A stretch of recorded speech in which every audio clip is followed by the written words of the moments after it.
Bismillahirrahmanirrahim. Assalamualaikum warahmatullahi wabarakatuh. Selamat malam atau selamat pagi buat teman-teman semuanya yang mengunjungi channel ini. Kita perlu membahas ini karena ada pertanyaan atau suatu isu, penting nggak pendidikan bisnis itu, gitu ya. Jadi saya ingin juga menyampaikan beberapa hal yang menurut saya dari pengalaman saya terkait hal ini. Untuk itu saya langsung aja ke screen saya di sini. Jadi judulnya tetap ya, pentingkah pendidikan bisnis? Bisnis ya. Jadi ini merupakan pertanyaan yang menggelitik dan memang ada beberapa orang yang mungkin bisa dikatakan menyepelekan ya.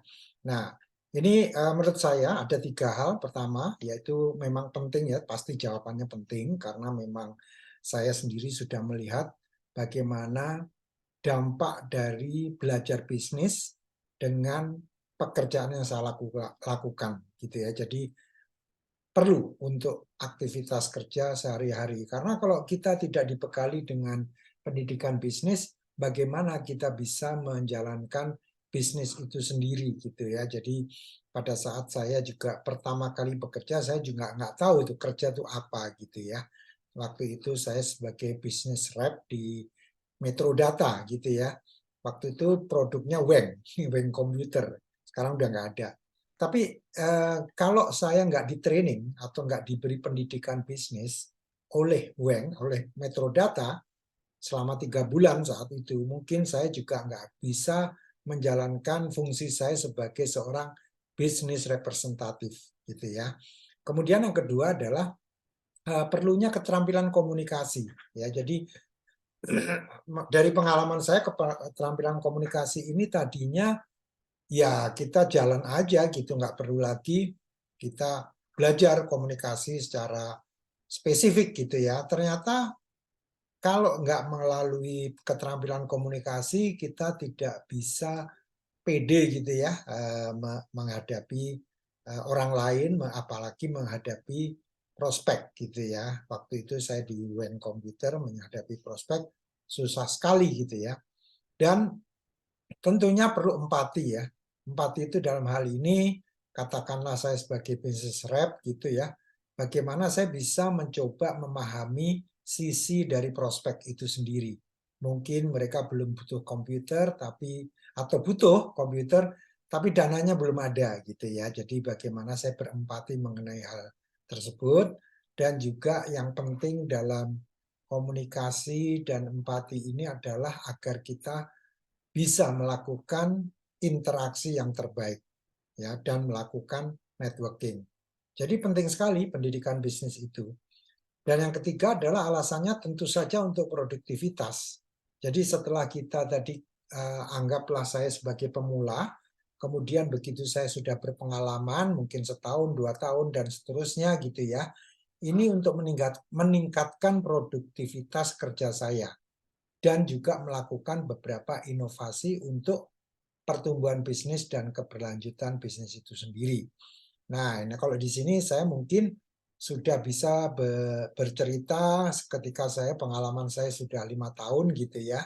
Waktu itu saya bekerja di Batam, di McDermott gitu. Saya sudah dibekali gitu ya dengan beberapa keterampilan waktu itu ya. Keterampilan apa? Tadinya saya pikir teknis, tapi lama-kelamaan ternyata keterampilan bisnis juga gitu. Tujuannya supaya saya bisa menjalankan fungsi saya dengan sebaik mungkin sebagai production engineer dan kemudian sebagai planning engineer gitu. Nah, sebetulnya ada beberapa hal yang penting diperhatikan dalam pendidikan bisnis itu, yaitu pertama adalah perlunya knowledge, perlunya pengetahuan ya. Pengetahuan itu adalah sesuatu yang tadinya kita tidak tahu menjadi tahu.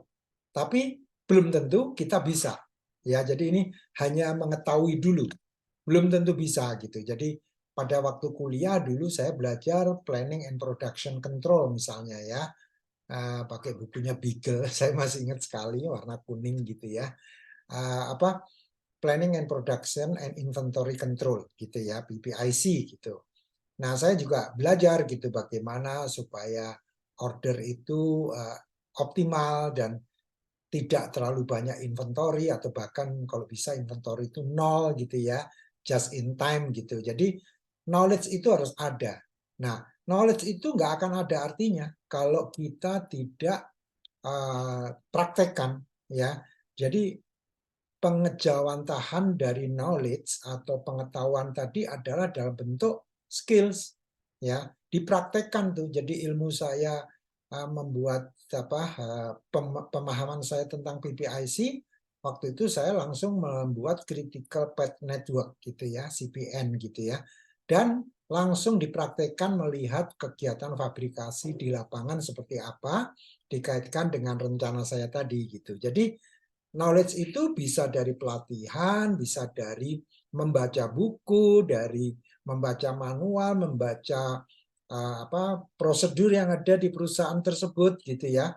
Kemudian kita harus praktekkan. Kalau nggak kita praktekkan nggak akan jadi skills. Dan yang menjual itu skills bukan pengetahuan. Pengetahuan kita itu nantinya cuma jadi semacam bisanya ngomong aja gitu loh. Tapi kalau udah jadi skills ya kita sudah praktekkan. Dan yang terakhir yang tidak kalah pentingnya dalam pendidikan itu adalah attitude.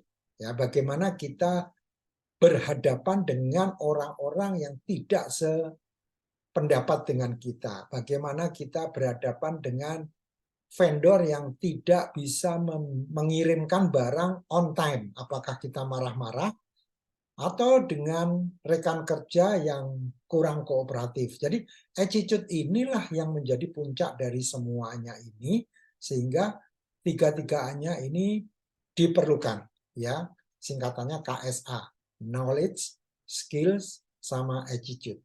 Jadi yang bisa saya simpulkan dari sesi pendek ini, kita sangat memerlukan pendidikan bisnis.